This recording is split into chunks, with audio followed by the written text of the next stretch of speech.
Hey guys, it's PrimordialAA, and I'm going to be doing something a little bit different today than what we've been doing the last couple series. Today I'm just going to do a playtime video of me four tabling 110s. So I just want to make you guys aware, I'm going to go less into detail on a lot of simple stuff because four tabling is very rapid. You have to be thinking and constantly making decisions. So stuff like opening ranges and calling ranges, I won't be discussing. This video is going to be more for advanced players who are used to most of the natural stuff going on in heads up sit and goes, but I will go into detail on things like 3-betting meta and in interesting hands where I have to think a lot, stuff like that. So I will go ahead and get started. Give me 1 second and get the tables up. Okay, so action's going a lot slower than I had expected. So I'm going to go ahead and get started with just 2 tables, and I will be pulling up the 3rd and 4th as soon as I can.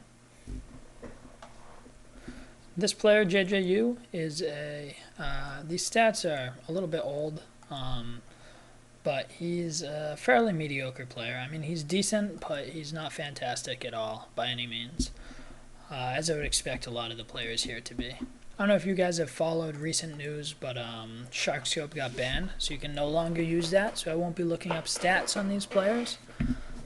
So that will be a little bit different, but it shouldn't cause too much of an issue at all.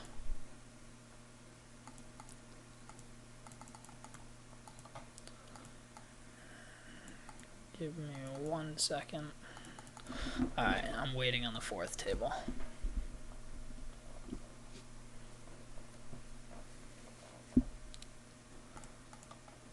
So from what I know of JJU and what we just saw, he's he's being fairly aggressive. He's 6xing pre-flop. He's, I don't know, not going to be easy to play. 1 second.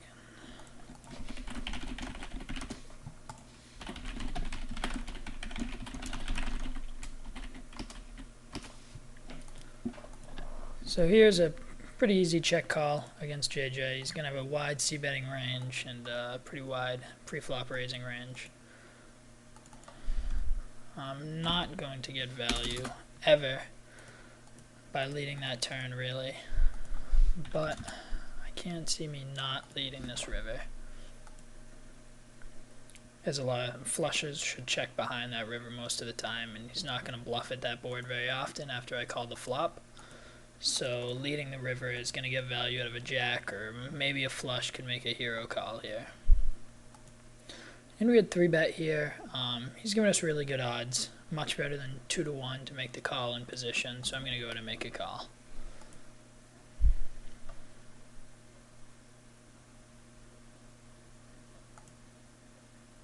Alright, let me just resize this, and we have our 4th table. Okay.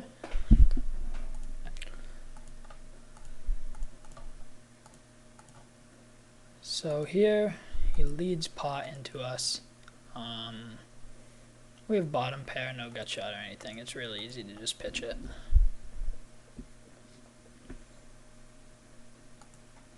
Here our king high showdown value is going to be decent, and there's a flush draw out there that I feel like he's probably going to float us a decent amount on.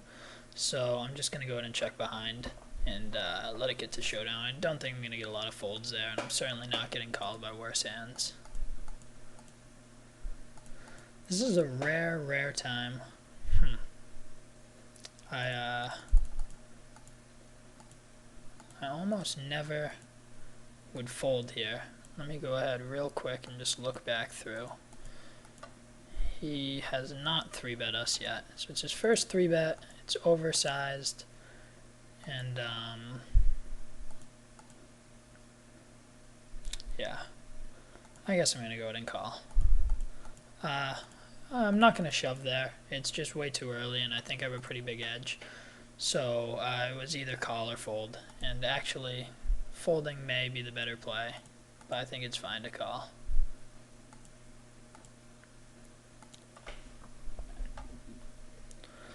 And now we're going to have to call the street for sure, and hopefully he'll check behind on the river and give us some cheap showdown.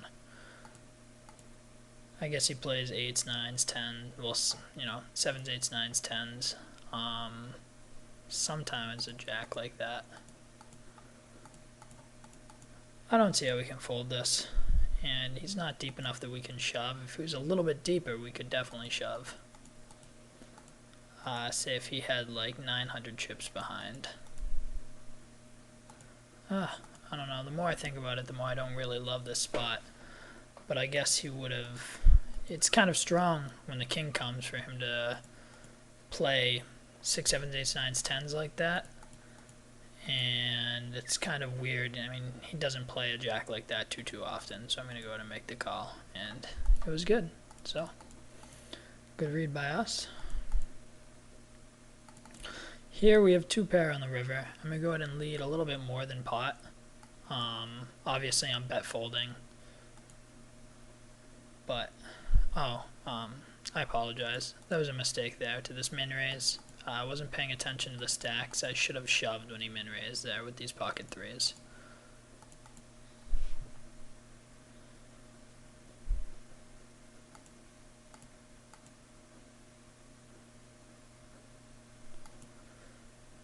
And, do we want to try to make 2 big calls in a row?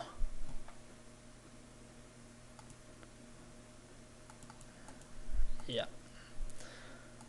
I think his bluffing tendency there is just high enough that we can do it.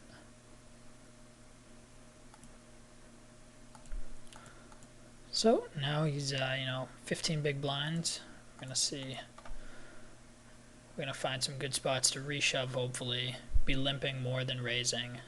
Since he's been kind of aggressive, we don't want to get shoved on too much. But here we'll min raise to induce. We want him to shove on us.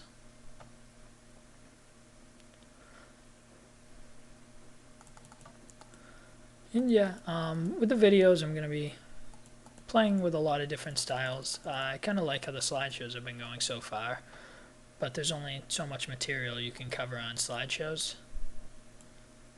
So because of that, wanted to get into some playtime videos. Normally I would do 1 to 2 tables, but I just figured I will try it out.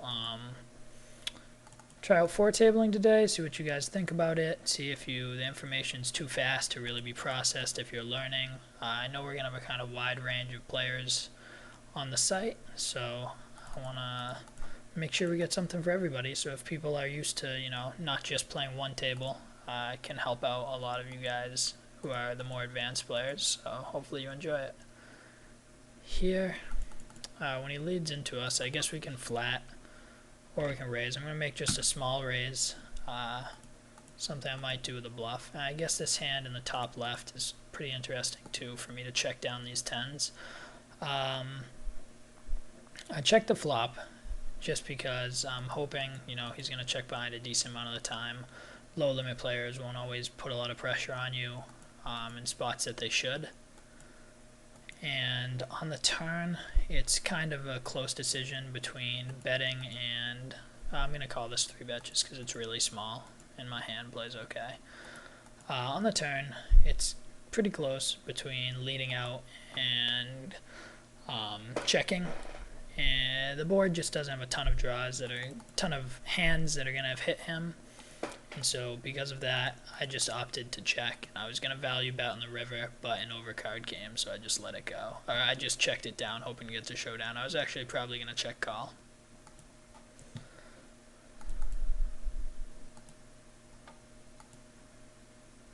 So I'm going to make my first 3-bet down here. I'm really comfortable playing post-flop with most players at these limits. So I'm just going to make it 180.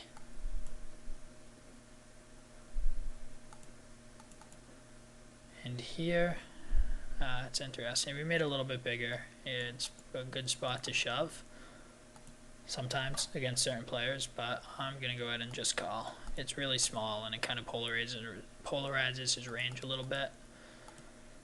And I'm going to have to call this bet and fold the turn if he fires again. It's tough for people to 2-barrel here though. But he does it and he doesn't even think about it. And it's about as good of a turn card as we could have hoped for. So I'm going to have to Wow. Alright, I'm going to go ahead and call again. I guess he's trying to represent kings or aces here. Maybe a queen. I mean, obviously, a queen's going to bet that turn. But there's no value in betting, so we're just going to go ahead and check this behind.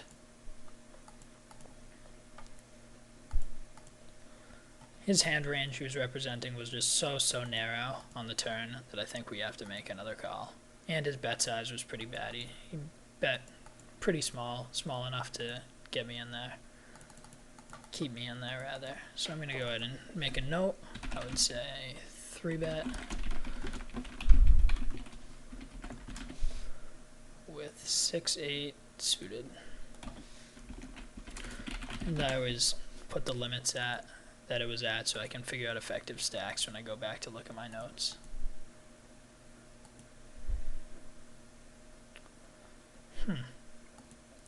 Him leading full pot here is kind of interesting. I'm going to go ahead and get it in. 20 big blinds deep, wow.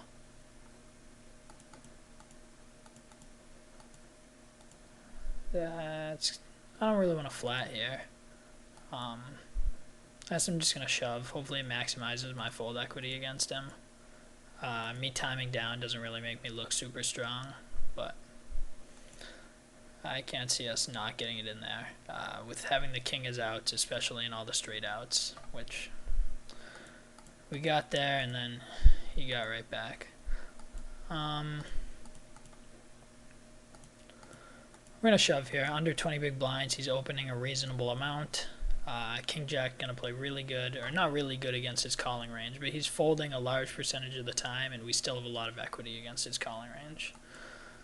Here, his 3-bet is oversized. We cannot flat, and I think we're probably ahead of his 3-betting range, so it's going to be a pretty easy 4-bet there. He snap calls with ace-10 suited, which is a terrible call, and pretty bad 3-bet on his part. And again, we're just going to shove here.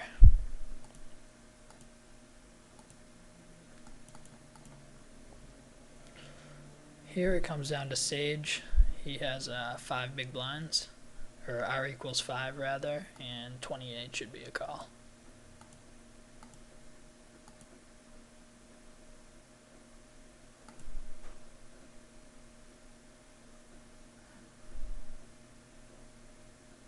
That's a weird spot for him to lead. Alright, I'm going to go ahead and pull up another one. So I'll leave that there until we get another. It's a really weird turn spot for him to lead. Can't really raise there. But we can't really fold there either, even though we don't have the good end of the straight. Yeah, I don't know. I'm just being a huge station this video, but that's actually my normal style. You know, he's going to have a king a reasonable amount of the time here, but I also think there's going to be bluffs in his range. JJU really can't bet fold here, so I expect we're getting it in, and we're probably getting it in pretty good. 3-bet. Yeah, I'm going to go ahead and call there. Again, it's not always the best thing to be as big of a station as I am, but really, people just don't have hands that often in heads up, and I really feel like you have to be willing to make a lot of call downs to be successful. You're just going to get run over, especially by anybody who's remotely competent.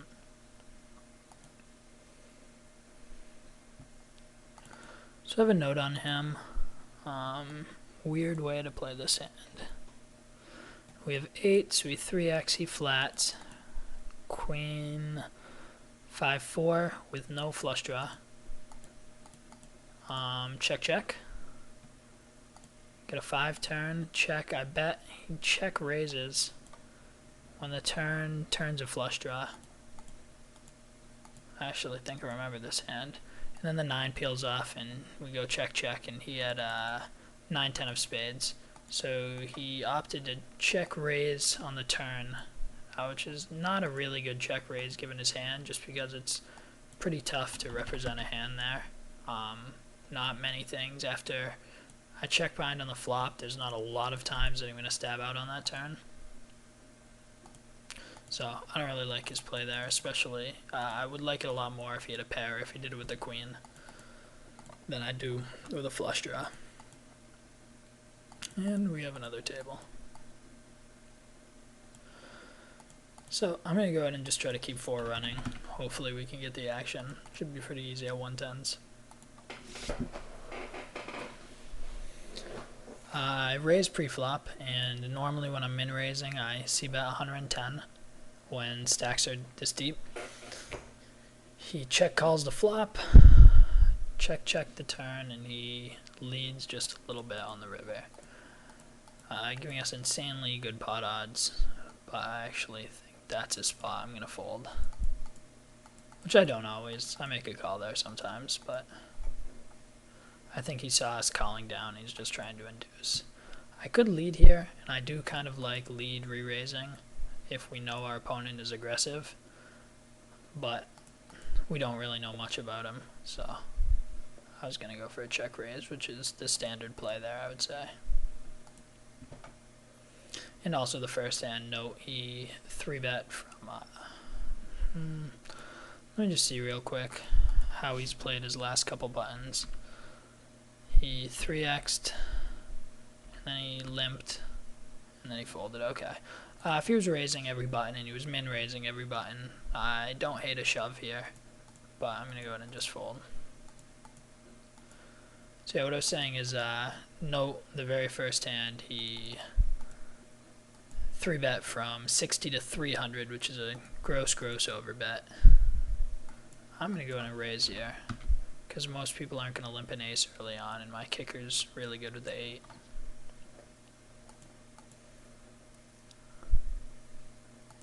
In a lead here, I have some history with him, and it's not something I would normally do. This is a piece of endgame, actually, that I want to get you guys used to. When people are limping from 10 to 15 big blinds, if they're limping a range that includes any kind of decent amount of folds, if they're limp folding at all, well, not at all, but some kind of reasonable amount, then it's really, really good to shove over a lot of their limps. And you'll see, if I see somebody limping a lot, I will pick quite a few hands to shove over their limps. Basically, well, I won't say any 2 cards because you have to watch how they're going to adapt, but it doesn't matter so much on the hand. It matters a lot on game flow and whether or not you think they're adapting, their likelihood of setting you up. This is kind of interesting. I can't really see him bluffing if I check behind, check again on the turn. So I'm going to go ahead and min-raise.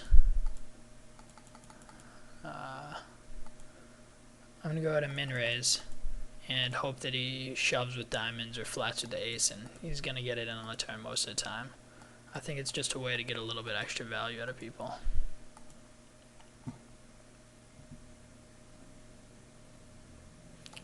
Let me just check that hand. Alright, I raised a limp early on, which is alright, just I'm comfortable playing out of position.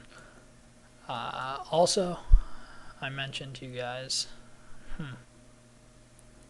alright, I mentioned you guys shoving ace-x for 15 big blinds is, 15 big blinds or less is going to be plus EV. And if you're going to get flatted a decent amount, they're really tough to play to play at all post-flop when you're this shallow. So it's just easier to shove them, and you're still going to get called by worse. Decent amount. Not a decent amount, but you get so many folds it makes up for it to make the play still good. And I'll go ahead and do it again here.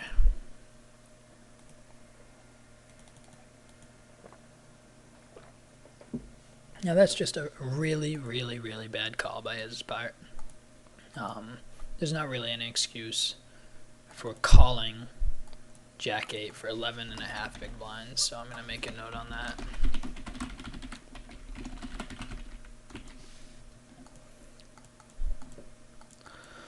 Here, I will go ahead and 2-barrel. Normally 2-barrel size is going to be 200 or 220. Huge flop for us, and he donks. min donks. So I'm going to go ahead and make a raise. And give me 1 second, I'm going to try to pull up another table. So now when he checks, I don't really see many options except to check behind here. And we're obviously value betting a 3-8 ace or diamond. And we'll just check. If he calls the flop, given that turn, he's not really going to fold very often on the turn. Basically never going to fold on the turn. And the river, I think we're going to get looked up as well, most of the time.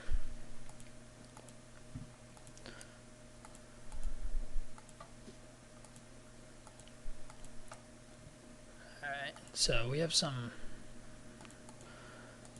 endgame. It's kind of interesting. I could have, wow. That play was so weird by him that he limped, flop top pair, and checked it down all the way to the river and just flatted my lead, which is kind of crazy, especially since I flop top two, or flop two pair rather.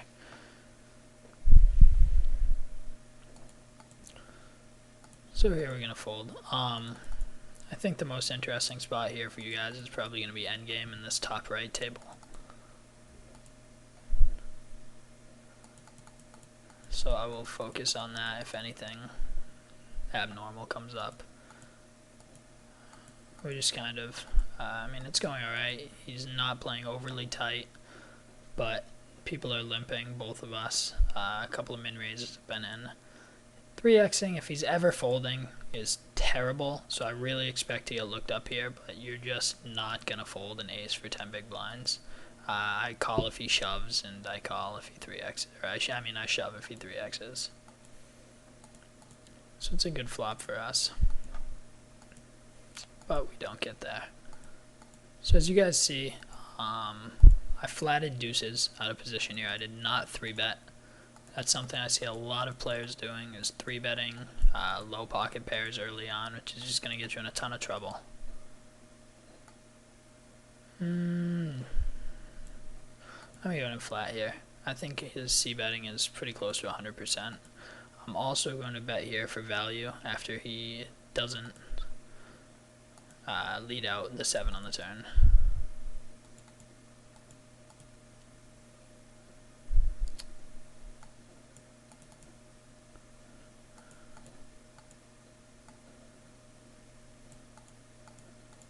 This is kind of a coin flip between flatting and folding.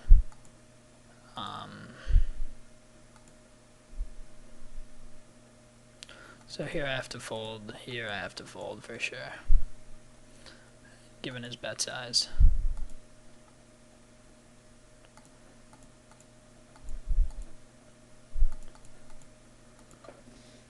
And so I will probably play out the rest of these tables, and that should be about 40 minutes to an hour, and we will call that a video.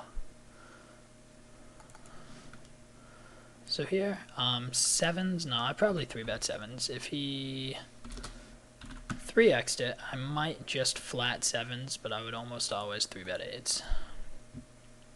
Eights are pretty much my cutoff. So it's early on from him, but he would say that he's floating relatively wide. So from now on, I'm gonna c-bet with a smaller frequency.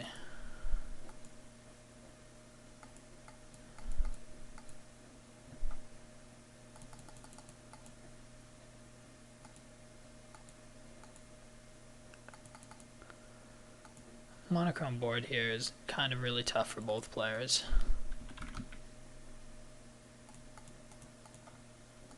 Give me 1 second. Alright, I wasn't really focused on this hand. When I raised his limp with eights, I without a doubt should have c-bet that flop. That was a mistake by me.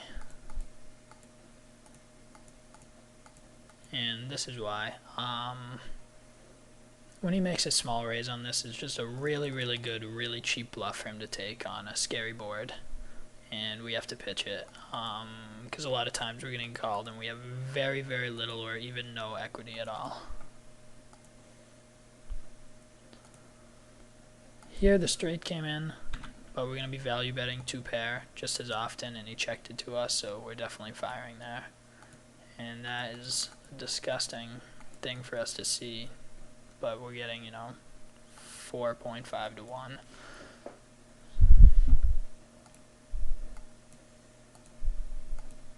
Here also, his min donk, I mean, we hate to see it. I don't really like to call there, but the odds are just so good we're not going to not float when he does that.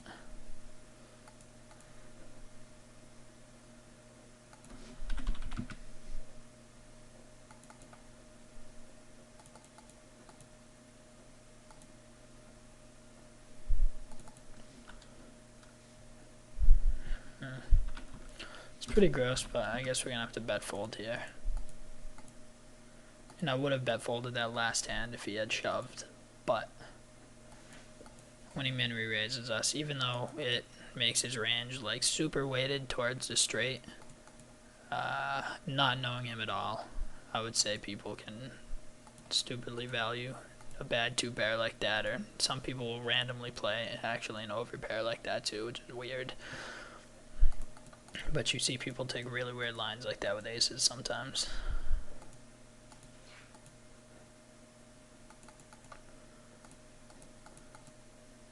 So I don't love the shove here. It's his first time he min 3-bet us. And I'm just going to stick it in if I hit any piece of it, which we did not.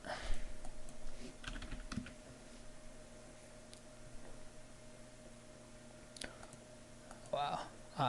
All these players are just running me over right now. But over here is a really, really standard float with the 2 overs and the spade.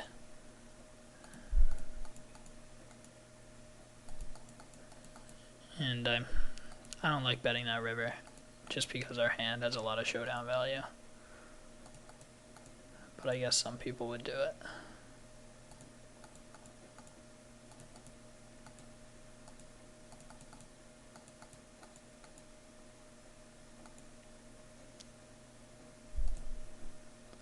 So you basically see bet spot and we just have to let it go. Which is going to make me less inclined, by the way. My adaptation to that is I'm going to be much, much less inclined to calling weaker hands at a position if I know he's going to put a lot of pressure on me. Here, this guy just seems really, really bad, and I don't expect to get folds. So I'm going to have to go ahead and check behind and value any 10 queen or club. And what a joke bet that is. Our options... I mean, we're clearly never winning here, really. Ever. So I guess we could try to shove, but I'm just going to let it go. If I was deeper, I'd look him up on that just for information with how he played his hand. But being so shallow, it's definitely not worth it.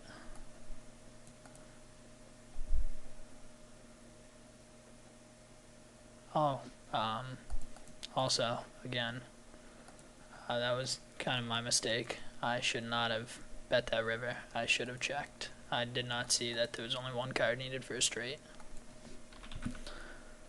I'm trying to debate between just shoving and 3-betting here. I'm going to just 3-bet because I think a bad player is more inclined to flat, where he might fold to a shove. And we have, especially knowing our hand, but even with any hand, if he flats and then like folds any flops, or if he's calling a remotely wide range, it's really plus EV for us.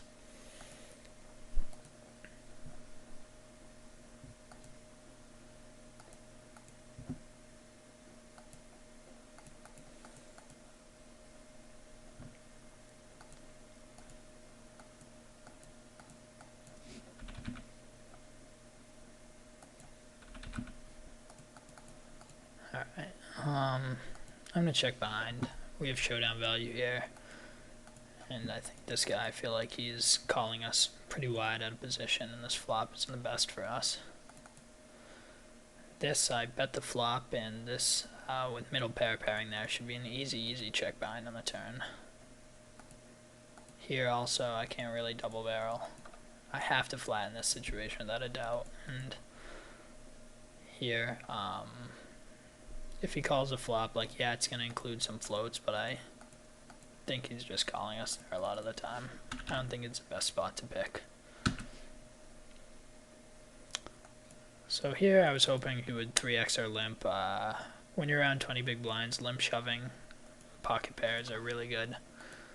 So I'm still going to go ahead and shove, but it's a lot better because his range is much more narrow. When he min raises your limp, most people aren't going to do that very wide.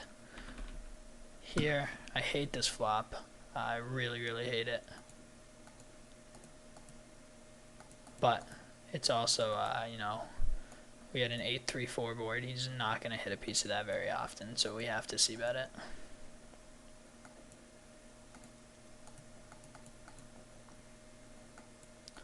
You see I'm shoving 6-5 here. 6-5, most people, it actually does not, Sage would not say that's a shove there. But if you check the actual hand charts, it is above a lot of other hands that Sage would say to shove. So the system is slightly off, but it's definitely worth knowing. It's more accurate. It's more accurate than it is inaccurate. Here I will go ahead and shove and hope to get called with a flip or a lower pocket pair a decent amount of the time. Also, you saw me shove 4-5 suited there. It's a little bit thin, but knowing this player, I know that he's actually going to fold a little bit more than he should at these blinds, which makes it okay. And here, he's aggressive. I'm just going to be check calling my kings here, but I'm never folding against an aggressive player, really. Now here's an interesting spot where a bit of leveling comes in. He limped before and I shoved his limp. So now you have to try to outlevel your opponent and think, if he had a strong hand, is he going to limp again, or is he going to try to level me and min raise with a hand that he expects to call a shove with? In this case, I really think players are going to min raise here kind of light. So I'm going to go ahead and chip it, and even when I get called king highs, you know, it's definitely okay to have. I don't hate getting it in there with king high. And I can see people min raise calling like jack queen and 10 jack here too. Let me see, before I decide on this table, let me go ahead and see what he had when I had kings, because that's kind of important. 1 second.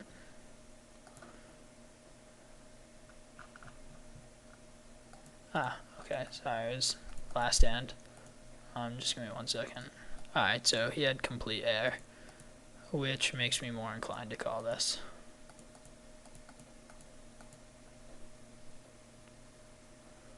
And if I call, I obviously have to call the river, so I'm going to go ahead.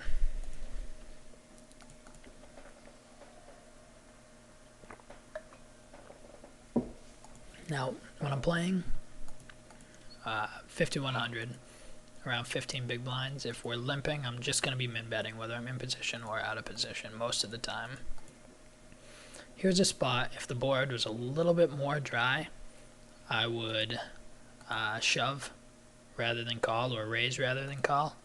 However, I'm not going to in this case because almost any pair plus a straight draw is going to get it in, and they're ahead of me.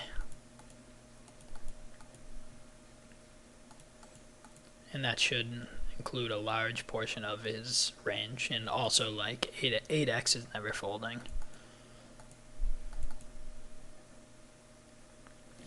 And I'm actually going to do something here that I don't do too often either, and I'm going to lead like a little bit under half pot, hoping to get calls out of jacks.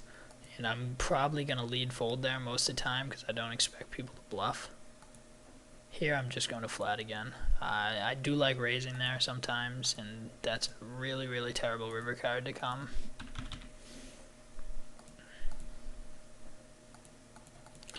I'm actually like a coin flip on raising there.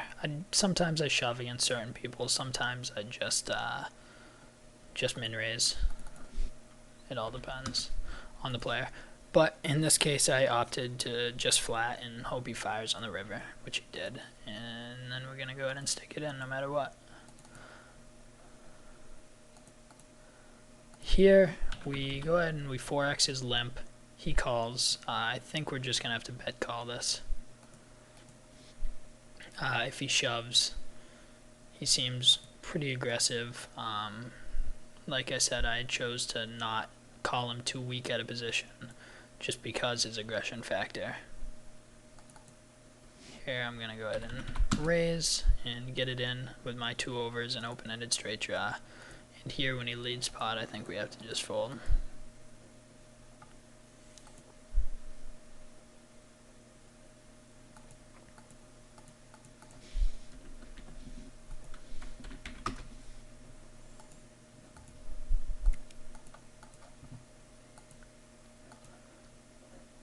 Here, middle pair ace kicker is a really standard call in a limped pot. And I will actually bet that river and hope to get looked up pretty light. Or not pretty light, but by a lot of weaker tens. Again, we're sage here, so I'm just going to call. It's really automatic. I would call this all the way up to 7 big blinds. And we caught a card there. So down to 2 tables, I'll layer them one on top of each other. Now I called a min raise at a position here. Flop doesn't really help us at all. Check, check. I check and he min bets this turn, so I'm going to have to go ahead and call. And hope he lets us get to showdown.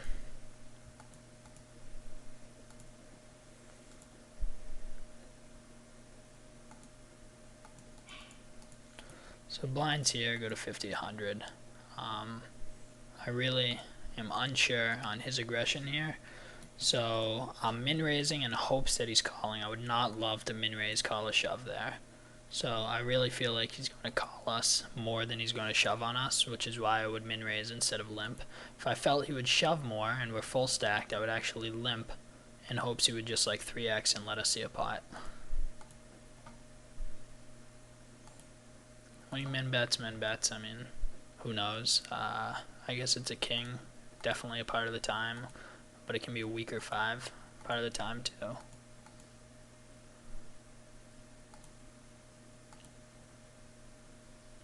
And he's pretty bad, so I'm going to go ahead and just fold and hope we can find a better spot against him.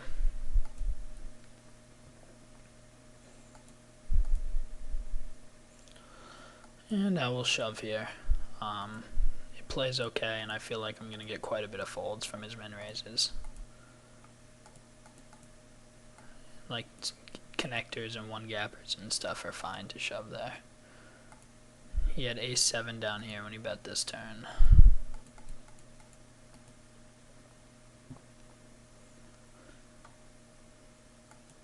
And we have to fold. Now here's also kind of an interesting spot. We're never folding here, and we're never flatting. Flatting is terrible, so we have to get it in. But it's kind of an interesting spot to talk about what we think his range for 4xing is. And it's obviously going to be hands that he's not going to fold, so I'm guessing like Queen King, Ace-7 suited plus, 8-8 offsuit plus, and most pocket pairs up to, I don't know, up to 10s, maybe jacks I guess. But we're doing pretty well against his range. And he does fold. That is a terror. I cannot tell you guys how bad that play is to 4x fold there.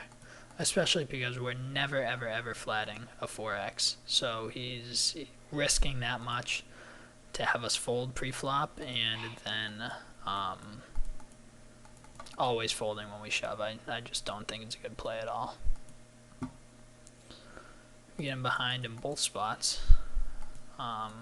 Here, I mean, this down here is super, super standard. And here is like a little bit questionable, but he's min raising a pretty high frequency.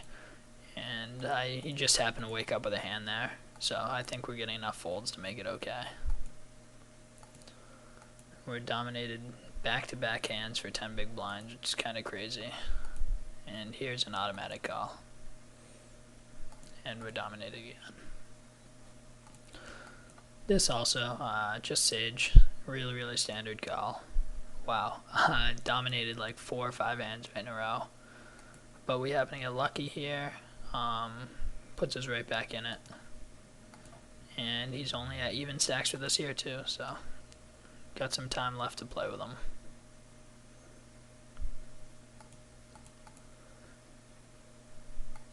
Again, I will shove a lot. Jack 5 is a hand that I won't shove. I think it just plays really, really terrible when you get it all in. I'm going to check again here and hope he bets like he bet with A7 on the turn of that other hand, which is kind of what makes me hope he's going to do it here. Now the question is, there aren't a ton of draws, and if he has a 2, he's obviously not going to call. So I'm going to just flat, and I'm going to bet half pot on this river, and hope to get looked up by maybe ace high, 8s, certainly 8s for sure, and maybe some 2s. Let's go ahead and see what he had. Oops. Yeah, he had an 8 and diamonds actually. So it's a spot where it would have been nicer to raise and go ahead and get it all in.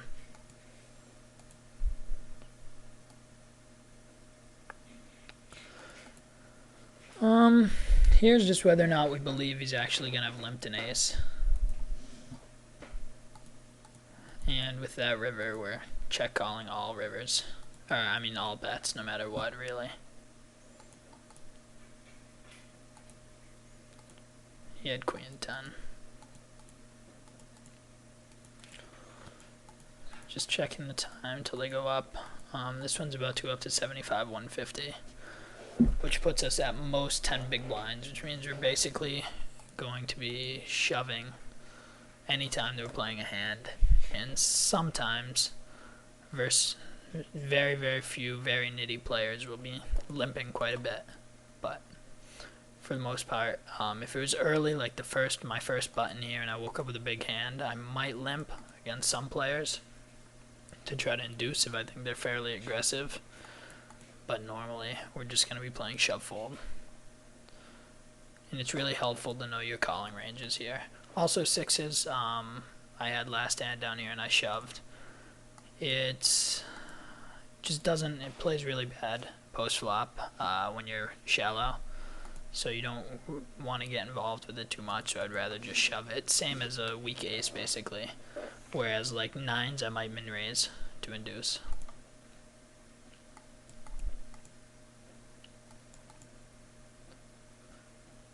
And he's limp folded.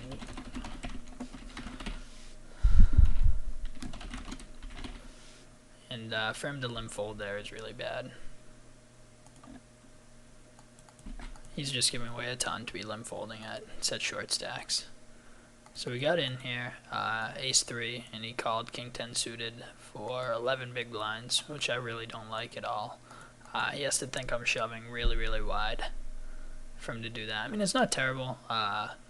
For 10 big blinds, I guess I shove a lot of KX and some like 8-9 suited and stuff, but mixed in so much with all my aces and pocket pairs and stronger kings and stuff that I just don't think he's going to be great against it.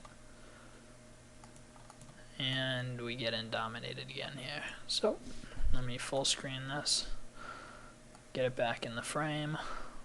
I don't know if that was weird for everybody's eyes to see that pop up, but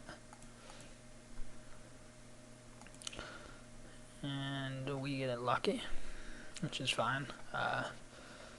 It's bound to happen when you're getting all in 6-7 times in high blinds.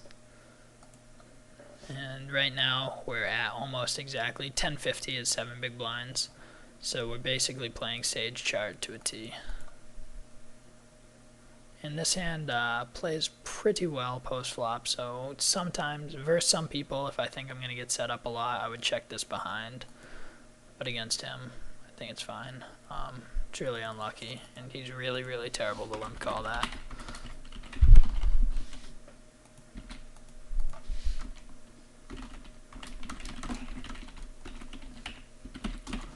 So I take a decent amount of notes. Most of my notes are situational, which a lot of people don't take situational notes because they think it takes too long to read or they don't find them as helpful. I don't know. I've just always done it that way, and I really think I can pull a lot out of them. Also, I tend to, once I get a decent amount of notes on a player, I'll go back and condense my notes into kind of more broad comments about the player and what I think about their game and their leaks and all that.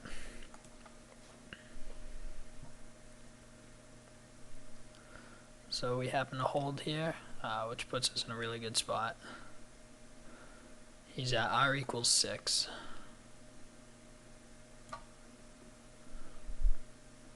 Or like 5.5, I guess.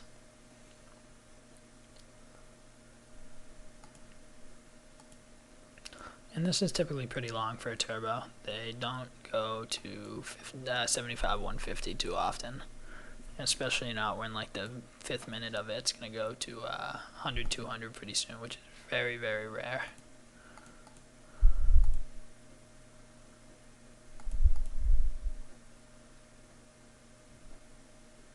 I'm trying to think. I'm thinking about getting cute here and just min-raising, but there's no real reason to.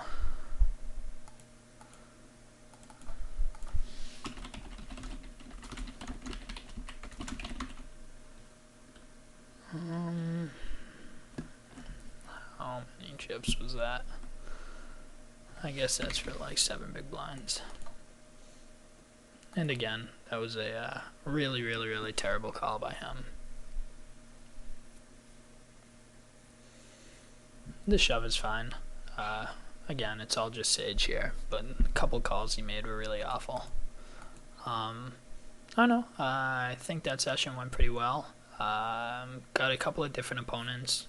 Not too many super interesting spots, but the end game was fine, especially against him. Even though we lost, we ended up getting it in good quite a bit of times. Got unlucky a decent amount of times, and overall, we definitely, I think, had a really big edge over most of the people we played here. So I hope you guys got something out of the video. As always, feel free to send me a message or talk in forums. I'll answer any questions you have, or we can talk about any of the hands in depth.